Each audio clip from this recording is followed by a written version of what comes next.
Hi, this is Nicholas Irachi, the Home Source Guy, president and owner of Source Development, Inc., a residential and commercial construction company in Garnerville, New York, and this is how to size a kitchen sink.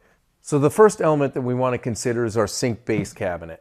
In our case, we have a 36-inch sink base cabinet, so we're going to insert a 33-inch sink.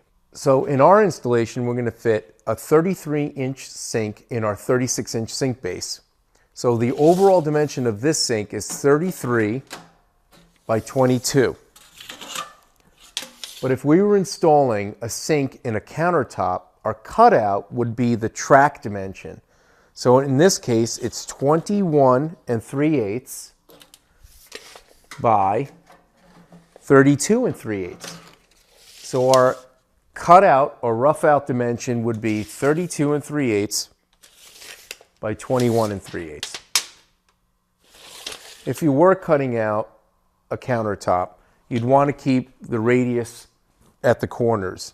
The reason being is if you cut the countertop square, it would increase the chances of a break in the Formica. So that radius actually keeps the Formica strong, especially during expansion and contraction, which you do get normally in temperature deviations, and especially in room temperature. You go up one, down one, you pour some water down the sink, it heats up the sink. So there's always expansion and contraction issues that affect the countertop as well.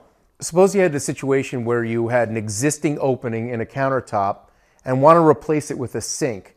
There's several different types of sink. So the only variable that you have to be aware of is if, for example, you had an overmount sink on a stainless sink installation, you'd have to just make sure that the outer dimension or the overall dimension is larger than your opening, your counter opening, so that it covers everything around the perimeter. And this was how to size a kitchen sink.